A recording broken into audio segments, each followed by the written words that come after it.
Salut à tous les investisseurs sans cravate et bienvenue dans cette nouvelle vidéo de la longue série présentation et analyse des sociétés du CAC 40. Aujourd'hui, on se retrouve finalement pour présenter une société qui me plaît pas tant que ça, qui est inscrite dans une tendance long terme baissière depuis plusieurs années et qui finalement devrait être une valeur défensive du secteur de la consommation non cyclique et qui n'arrête pas de se casser la gueule même quand ça va pas. Donc voilà, je sais plus trop quoi en faire, vous allez comprendre mon point de vue dans cette vidéo, mais en tout cas pensez à vous faire le vôtre puisque si ça se trouve, c'est le meilleur investissement qu'il y a à faire aujourd'hui.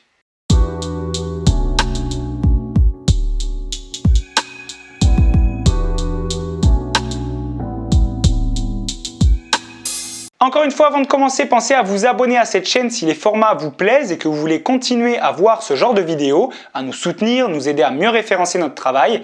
Et de la même façon, si la bourse vous intéresse, pensez à vous commander le livre Débuter en bourse, comprendre et investir sur les marchés financiers, disponible sur Amazon, dans la Fnac à côté de chez vous ou sur le site sanscravate.fr. Le groupe Carrefour évolue donc dans le secteur d'activité de la vente au détail, dans le sous-secteur de la distribution alimentaire et pharmaceutique. C'est le numéro 2 mondial de la grande distribution et le numéro 1 européen grâce à l'exploitation de ses hypermarchés, de ses supermarchés et de ses magasins de proximité. Le chiffre d'affaires de Carrefour, c'est 100% du retail, c'est-à-dire qu'il n'y a pas d'activité de grossiste et que c'est juste par l'intermédiaire de ces différents points de vente qu'elle arrive à générer ce chiffre d'affaires colossal de plus de 80 milliards d'euros. 1200 hypermarchés, 3400 supermarchés et 7100 magasins de proximité. Je ne sais pas si vous vous rendez compte, on est là à plus de 10 000 magasins réunis. C'est tout simplement énorme. Et d'ailleurs, pour faire fonctionner tous ces magasins, l'entreprise compte aujourd'hui plus de 310 000 salariés. Et je pense sans me tromper que c'est le plus gros employeur du CAC 40. Au final, au niveau de la répartition géographique du chiffre d'affaires du groupe, on pourrait penser que l'entreprise est uniquement présente en France, mais en fait c'est 48% du chiffre d'affaires qui est généré en France.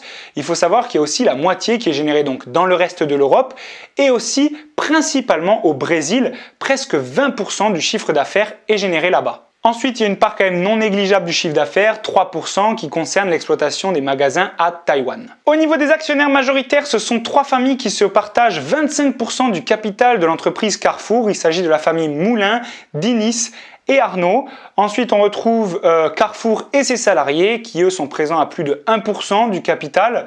Et le reste, c'est partagé entre différents fonds d'investissement que vous connaissez, comme par exemple BlackRock, Vanguard ou Norges. Au niveau des chiffres, vous en doutez bien, l'entreprise Carrefour présente une capitalisation ridicule par rapport à son chiffre d'affaires, ce qui est tout à fait normal dans ce secteur d'activité-là, qui est très concurrentiel, puisque les marges sont très petites. Donc, d'un chiffre d'affaires de 80 milliards d'euros, on retombe sur un résultat net qui, lui, est pas si élevé que ça. De ce fait, on a actuellement une capitalisation boursière d'environ 11,1 milliards d'euros, puisqu'évidemment ça dépend du cours de l'action en bourse, donc ça change tous les jours.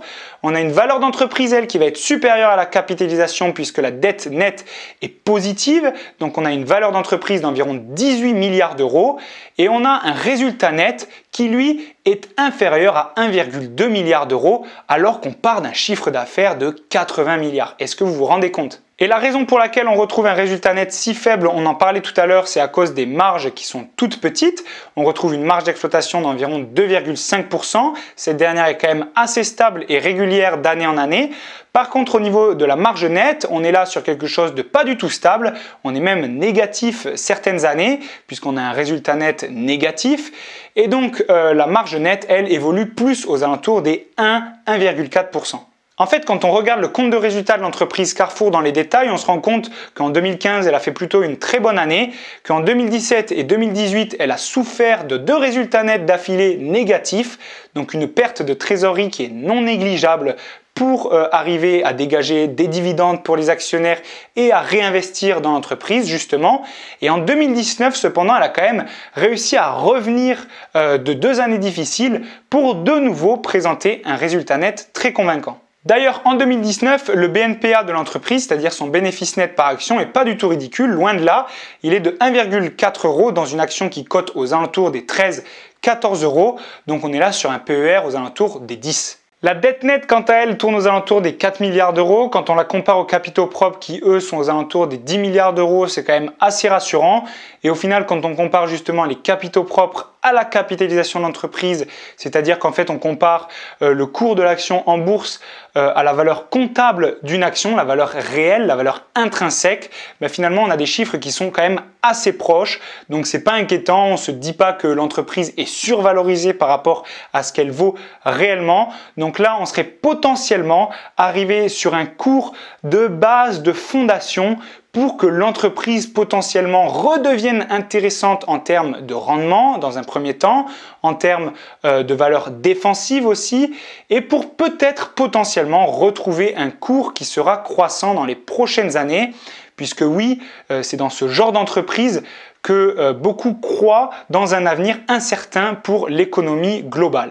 D'ailleurs, on en parlait en début de vidéo, Carrefour, c'est 320 000 employés. Est-ce que vous vous rendez compte de la masse salariale que ça représente et donc de la marge de progression que l'entreprise peut avoir à ce niveau-là aussi?